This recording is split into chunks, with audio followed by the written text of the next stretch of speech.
Hi everyone, it's Alan here in the St. Joseph's Hospice kitchen, and welcome to Connected Through Cooking.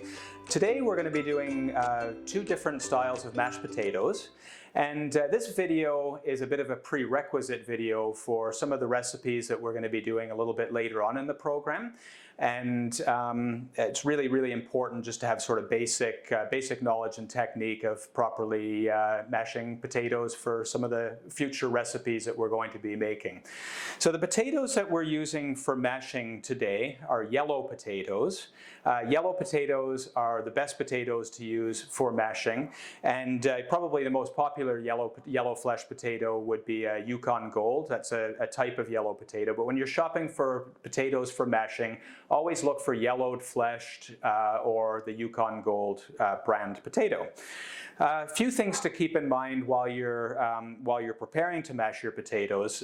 First and foremost is when you're cutting your potatoes after you've peeled them, you want to ensure that you cut them into a uniform size. So that's about the size that you're looking for.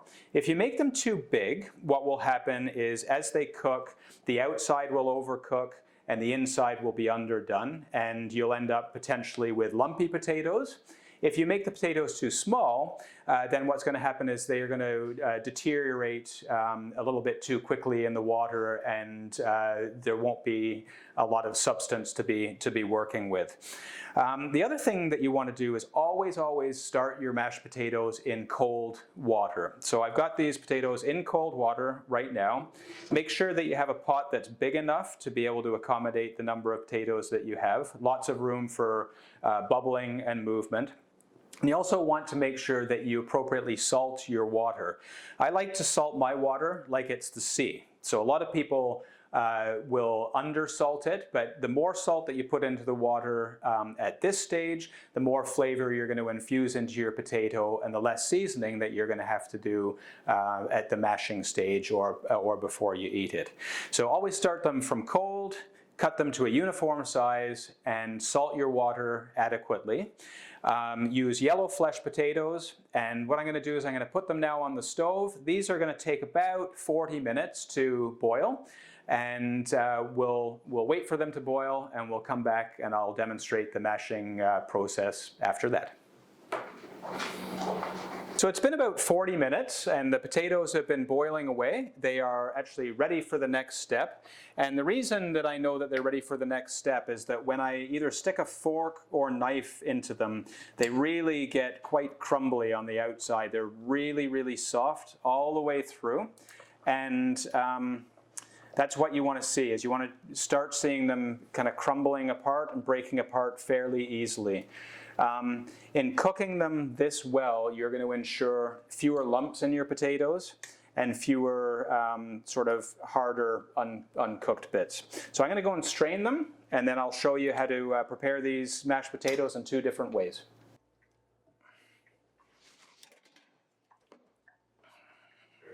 All right, so I've strained the potatoes. I've just, for the sake of this class, divided them into two equal portions because I'm going to be doing two different styles of potato. Basically, they are ready. They've been strained properly. They're nice and crumbly. First thing I'm going to do is just take a potato masher, and I'm going to just start mashing the potatoes like this. There are a few different ways that you can ensure nice smooth potatoes. Potato masher is one of them. Some people use a potato ricer, so it's like a giant garlic press where you put your potatoes in and you crush them, and the potato squeezes out one end. That creates a really nice smooth potato. I would really discourage you from using a hand blender in this process. I have seen people use hand blenders, and that really just turns the potatoes quite gluey and almost like wallpaper paste. So I would either use a hand masher or a potato ricer. So I've got those nice and mashed like that, and this batch is I'm going to do a more traditional style, and so this is going to be just butter and milk. You can do this with a heavier cream if you wish, and if you do it with a heavier cream, probably don't need to use the butter. The cream would create the fat content. But I'm going to do this with a 2% milk and some butter. And again, this is something that you just do by feel. I have about a tablespoon and a half of butter that I'm going to add. And I'm going to use my masher just to mix it in and incorporate it. And so for the milk, the most effective way to incorporate your milk into your mashed potatoes is to use warm milk. It incorporates much better into your mashed potatoes if your milk is the same temperature as the potatoes that you're mashing. Rather than pouring a jug of cold milk in there, use some warm milk. I haven't boiled this, but you can maybe see that there's some steam coming off. Nice warm milk, and I'm just going to keep adding a little bit of this until I get the consistency that I'm looking for. So I've added a little splash of the milk, and I'm going to just kind of stir it up a little bit like that and just mash as I go. This, using the warm milk, makes a world of difference in terms of the quality and smoothness of your mashed potato. You can also, when you get used to this, you can start infusing other flavors into that milk. So you can roast some garlic, for example, and put some roast garlic into your milk, infuse the flavor of that garlic, and then pour your nicely infused garlic milk into that as well. So again, everybody has a different taste when it comes to the consistency of the mashed potatoes. But you want them nice and smooth and silky, like that. Just do that. I'm going to get rid of my masher. And then the consistency that you're going to get from that mashed potato is nice, fluffy, smooth, very, very creamy.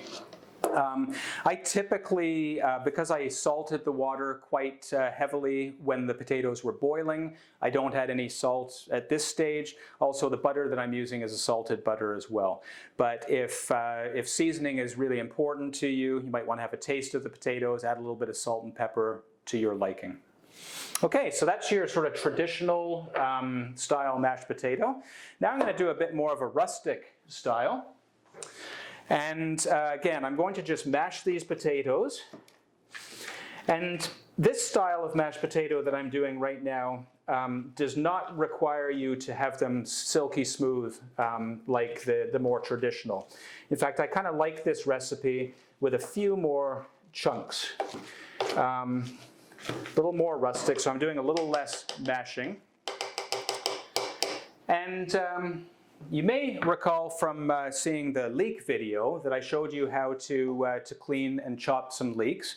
What I've done with my leeks today is I've cleaned, chopped them, and I've sautéed them in just a little bit of olive oil in a pan. I did this about an hour ago. They don't have to be hot. You're going to sauté them until they get nice and soft, glassy, and just get a little bit of color on them. And I'm going to add those leeks into the potato like this.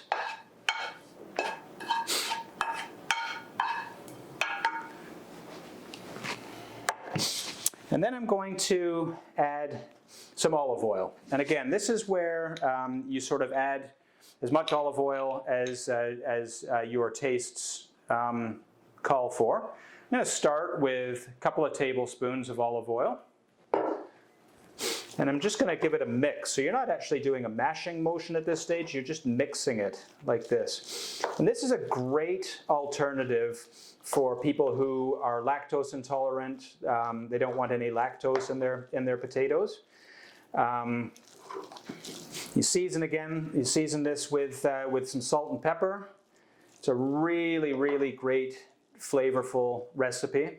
Again, once you try this a few times, if you like it, you can replace the leeks with things like caramelized onions. You can saute some mushrooms and add it. You can add cheeses and things. So you can add lots of different ingredients to your mashed potatoes. This is a very, very simple olive oil and leek mashed potato.